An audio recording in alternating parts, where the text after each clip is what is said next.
Do Arsenal have a Viktor Gyokeres issue? Hey guys, welcome to the channel. Welcome to another video. Today's video is going to centre around this man right here. The Arsenal striker known as Viktor Gyokeres, who hasn't quite hit the ground running as much as what he, Arsenal and their fan base would have liked upon his arrival at the club this past summer from Sporting Lisbon. The Swedish striker has scored 4 goals in 14 Premier League appearances and a total of 6 goals in all competitions in 19 appearances, including, of course, appearances in the Champions League and the Carabao Cup. But the issue seems to be he hasn't scored more. People are asking for more from a big money signing at Arsenal. We're going to be looking at this Viktor Gyokeres situation. I'm going to give him my opinion from the outside looking in as to what I think is the problem with Viktor Gyokeres and for Arsenal as a club overall. But before we go any further discussing all of that and much more, I would like to remind you all to please like the video and also subscribe if you are new. Both things are always and forever greatly appreciated. And I encourage you all to get involved in the comment section down below. Use and abuse that section, people. Talk to me on this intriguing topic of discussion. Leave your thoughts, comments, opinions, predictions, feelings, whatever you want to call it, down below in that section. Use and abuse it. And I can't wait to read them all because I'm sure what you have to say will make for great and interesting reading. And without further ado, we're going to get on with the video ourselves. We're going to get on with the conversation. We're talking Viktor Gyokeres, Arsenal, and everything else in between. First and foremost, I agree. I think I was expecting a lot more from Viktor Gyokeres, but I can also understand why there's not been a great deal more from Gyokeres. And we'll get on to the reasons why a little later, but 14 appearances in the Premier League for 4 goals is not quite the return that you're expecting. Obviously, 19 appearances in all competitions with only 6 goals to show for it, again, doesn't exactly make for great reading. I was expecting more. I think Arsenal fans were expecting more.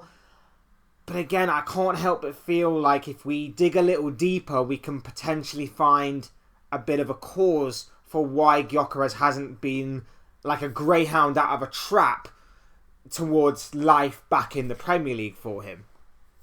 First and foremost, let me just say, I wouldn't be writing him off too soon. I would not be writing him off too soon. Yes, it hasn't been a kind of electric start that most people were anticipating, but I still think there is a great player in there. I still think there is a fantastic goal scorer in there. I just think it needs a bit of fine-tuning with not just the Premier League and readjusting to the Premier League, but also with his team.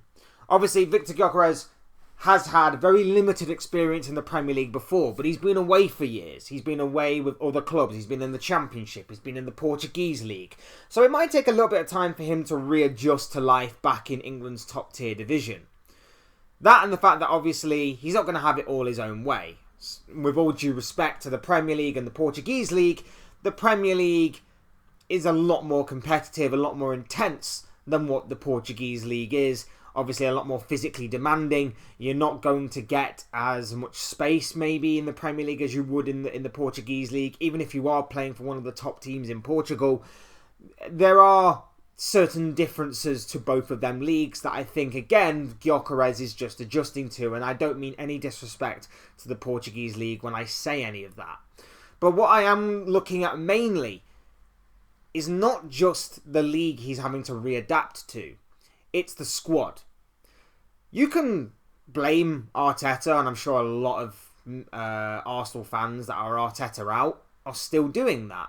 And I think that maybe, in certain cases, you could maybe argue that Arteta hasn't maybe protected him as much, hasn't maybe helped him out as much, and maybe there is a certain level or certain degree of blame that you can put on the manager in this situation. You could also look at Gyokeres himself. Has he put himself in the positions to score certain goals? Has he made the right decisions in the right moments? Has he tried to at least get involved in the game? Whereas, you know, outside of his GA, he gets himself involved and he actually does something for the team rather than just, you know, try and do it for himself, that kind of thing. But I also think you can look at his teammates. And I think it's just, again, a case of fine-tuning. It's about getting on the same wavelength as each other. Because when you buy a player, unless they are a complete megastar of a player, you're buying them because they suit your team. Again, you may need to file down some rough edges to get them into the team, but for the most part, you don't change your philosophy or your tactics based on the signing of one single player. There are exceptions. Erling Haaland at Man City, for example, after years of going through like the false number 9 thing for a long time, Erling Haaland was brought into Man City and everything kind of funneled through him a little bit. It worked for Man City for the most part, but last season you did kind of get to see that Man City were very one-dimensional. There were other issues as well. Midfield getting ran through at ease, defence being shaky and very poor for the most part. But it kind of came down to a point where if you were to neutralise Erling Haaland, there was very little to no creativity or output from any of the other players in the attacking third of Manchester City. So I know Haaland still managed to go on and score a respectable amount of goals, but for the most part, City did look a little bit one-dimensional for the most part of last season. This season, of course, more creative players are stepping up to the plate. More players are producing more output this season. And as much as Haaland is getting the goals, he is also adapting his game slightly to be more useful more than just goals and assists. He's helping out the team more, he's being a bit more unselfish, but he's still a major cog in the machine in terms of the goals output of that Man City team. And that's where I think Gyokeres needs to learn from a little bit, because he was known as this insane prolific goal scorer at Sporting Lisbon, and that's why Arsenal bought him in, because the one area of the squad that we said Arsenal needed to improve upon was, of course, the attacking third, taking those clinical chances, taking those rare opportunities in big games where they can turn draws into wins. Kai Havertz, as good of a job as what he was doing for the most part in leading the line for Arsenal, there were times where he would get a lot of criticism for missing gilt-edge opportunities. And it might just be because he's not that clinical out-and-out goal scorer. But Viktor Gyokeres is. The problem is that Gyokeres doesn't seem to be getting the kind of service that Havertz was getting last season, where Arsenal dropped off a little bit, or the season before, where Arsenal went close to winning the league, or even the season before, where, of course, Arsenal were once again close, but no cigar. From the outside looking in perspective of seeing Viktor Gyokeres is that this Arsenal team needs to adapt to him as much as he needs to adapt to Arsenal. And again, it's difficult because Kai Havertz and Viktor Gyokeres are two very different strikers. Kai Havertz is more mobile. Kai Havertz is more involved in the game. He likes to drop deep. He likes to pull out wide. He likes to rotate, and he likes to have that kind of freedom to go wherever he pleases. Viktor Gyokeres is not like that. Viktor Gyokeres is playing on the last man, the shoulder of the last man. He wants to spin him behind and obviously get a clear view on goal, that kind of thing. He's not really a player that is going to do that kind of donkey work of a Kai Havertz, for example, who is going to drop deep, who is going to run out wide one moment, go in the centre the next, go to the other flank the next, and kind of rotate and run around like a headless chicken for a little bit. Gyokeres ain't going to really do that. So the Arsenal players need to get used to that, because whilst they may be looking for Havertz, they then realise, oh, it's not Havertz, it's Gyokeres. And they need to play the ball early. They need to be a bit more direct with him. And Gyokeres at the same time needs to understand that that's not always going to happen, especially when you are Arsenal and you are facing teams like Wolves, for example, who, for the most part of that game, sat back and defended resolutely, as is their wont, as they can do. No one is denying, again, as I said in the video that I did talking about AFTV and Julian from AFTV's take, there is more than one way to try and win or to try and get points out of a football game. There is more than one way to play the game of football. I'm not going to criticise any team that decides to go against Arsenal, who are the heavy favourites, top of the league for a reason, got several ways in which they can beat you offensively as well as neutralise you defensively, and sit here and go, they shouldn't play like that. Teams will play like that against Arsenal, and it's up to obviously the squad to finally tune with the striker and the striker to finally tune with the player. Now, here's where I don't think it is Viktor Gyokeres' fault. I think a little bit he's been thrown into the deep end. I think the injury to Kai Havertz has kind of forced Mikel Arteta's hand a little bit in terms of playing him on a regular basis. I know people will look at his price tag and go, well, he should be doing it anyway. But the issue is that sometimes certain players take some time to get things going and to get the wheels in motion.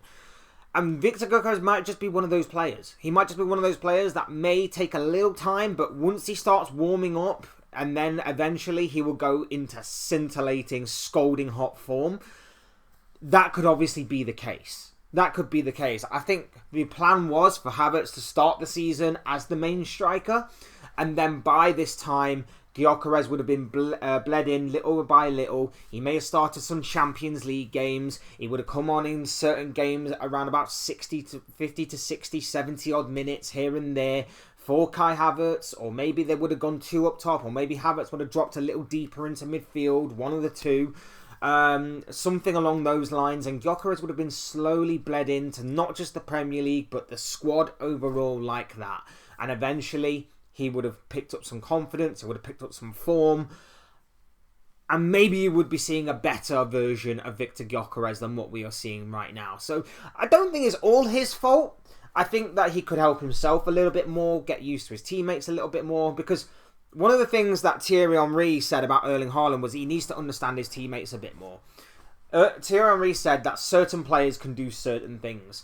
So whenever you see your main creators get on the ball, that's when you know you need to find a pocket of space for them to play the ball into, or you need to get some sort of sight on goal that they can play the ball into. You can latch onto it and fire into the back of the net. The likes of Phil Foden and Ryan Cherki at Man City can do that for Erling Haaland. Other players that are not quite as creative, not quite as influential, maybe like a Nico Gonzalez, for example, they may not be able to do that for Erling Haaland. So maybe Haaland then has to realise, oh, maybe I need to drop deep a little bit in order to receive the ball, and maybe try and move the ball onto my creative players so that I can explode, go forward, get beyond the last man, and find a way to have a shot on goal. That's what Haaland is doing better this year. That's why I think Erling Haaland's all-round game is very much improving, in my opinion, from what I have seen of the giant Norwegian goal machine. That is what I have seen from Erling Haaland. I just think Viktor Gyokeres needs to take a leaf out of Haaland and Thierry Henry's book and go, right, my main creative players are the likes of Bukayo Saka, Odegaard if he's on form, Eze. I need to understand that when they've got the ball, they can find me in behind. Like they can put the ball in behind the defence, and I can latch onto it and score if there is time and space to do so. Otherwise, do I need to make that run to the near post? Do I need to make that run to the far post?